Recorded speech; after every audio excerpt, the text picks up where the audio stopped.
So right now I just decided to make a video about a very wealthy Zimbabwean man who just passed on. I think most of us know about Ginimbi, Genius Kadungure, and you know the news has been everywhere.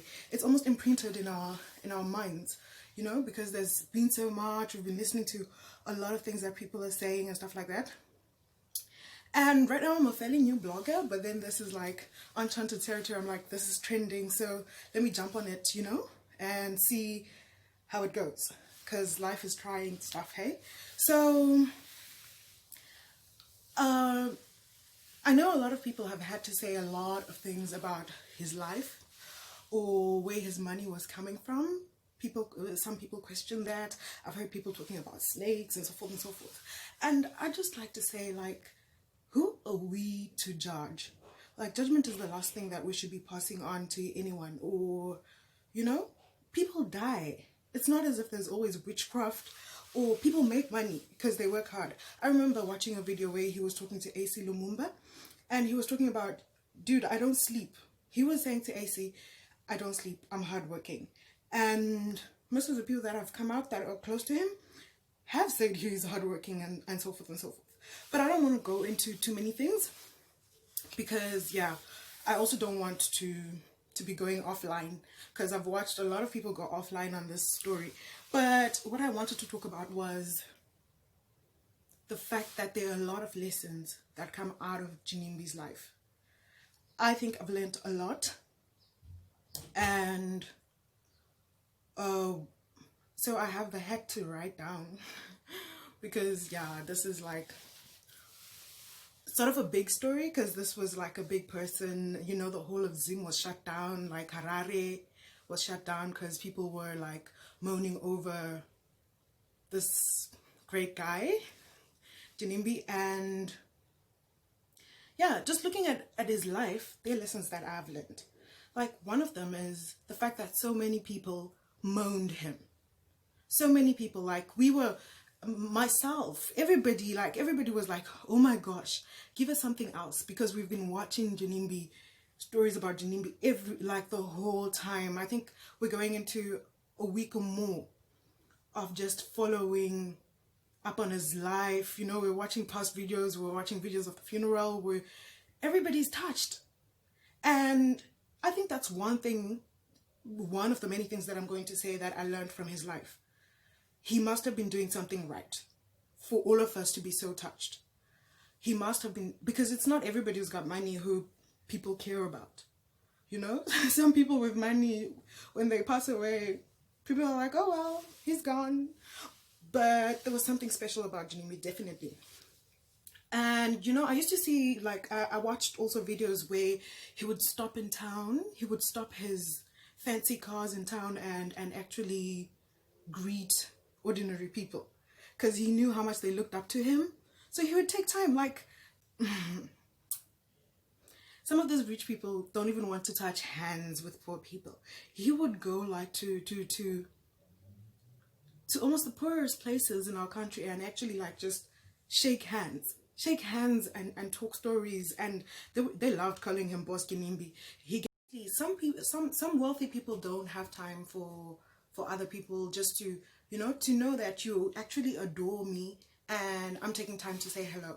But Ginimbi had that strength, and which is why most people fell in love with him so much. I watched his all-white parties. I even watched a video that was made by somebody else who was saying who shouldn't have come to the all-white party. Because there were some very ordinary people at the all-white parties that he threw.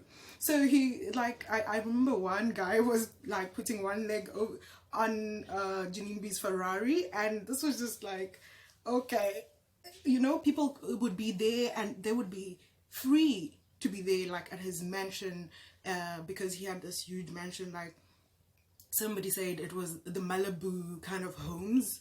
So if you don't know him, maybe Google him. But the Malibu kind of homes, but he did that in his rural home, like in a place called Lombashava. And people were just welcome to be around him. He loved people. He loved people. So when we are busy judging, I actually don't want to say when we're busy judging, but let's try not judge. Because I shouldn't be judging you and you shouldn't be. Like, let's just live our best life. Because that's the other lesson. Lesson number 2. Lesson number 1, he was kind. Lesson number 2 is the fact that he lived his best life. Because we're all on earth for a limited time. Like, I often say we're not going to be here for 200 years. None of us is going to do 200 years on this earth. And in this time, let's live our best lives. Let's live our best lives knowing that the only person who's going to judge is the one that is we are yet to meet. He is coming back. And yeah, when he judges, sin is sin. Sin is sin, and nobody's sin is going to be bigger than the other person. Because when we're honest with ourselves, they even say if you think of a sin, you have sinned. So that's the other thing. Like, it was painful to watch certain people judge and talk about snakes and so forth and so forth. And I'm just thinking, you know what? In every home, people lose a relative. In every home, everybody's going to die. Like, does it mean witchcraft is going to take place, or it's all going to be because of witchcraft that we're going to pass on? It's not that. The other thing, lesson number 3, would be the fact that he never forgot who he was. He never forgot that he was, I think he was Shona. He never forgot that he was from Domboshava. You know, he never forgot that he grew up with the struggle. That's why he enjoyed being amongst people in the struggle. If you saw him taking pictures with people, you wouldn't believe it. He took pictures with people like so chilled, like he was everyone's friend. I think if some of us were multimillionaires like that, we wouldn't even be talking to people. We wouldn't even be talking to people. So I think that is my lesson number 3. And my lesson number 4 is, yeah, something that I've already said, like, we're all on our way out. Everybody is on their way out. Let's just do what we can in the time that we're here. Let's be kind. You know? Who's going to cry for you?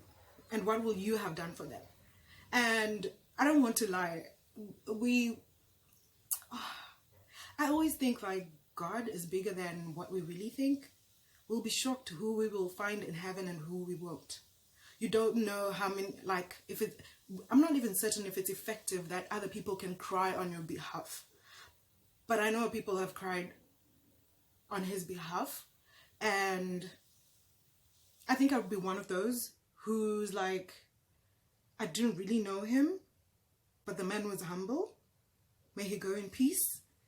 And if the Lord has any mercy, like, if mercy is guaranteed, it can be given. Not that if the Lord has mercy, but then if mercy can be given to someone in the afterlife because of those who are left asking for mercy for him, may he be granted mercy. And that's just all I had to say, because there were many lessons. Oh yes, I even forgot the lesson that he was a hard worker. Guys, snakes don't move diesel across countries, you know, like Botswana and wherever else he had these oil businesses and fuel. People, that's all hard work and planning. It's hard work and planning. Whether you've gone to Witsangoma, you still have to work. You still have to work. Put in the work. So he also put in the hard work. So we say peace to him.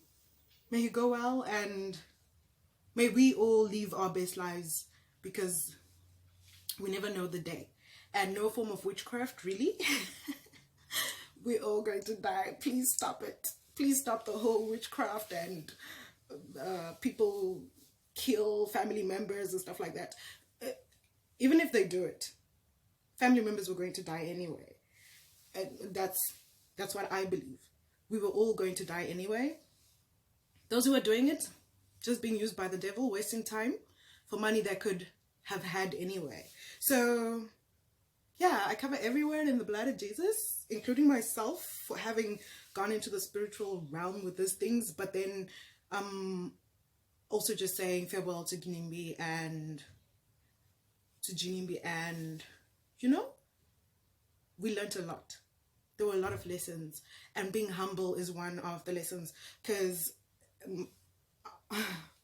I look forward to being a billionaire when, yeah, like one day or the other. But may I be that humble. May we all be that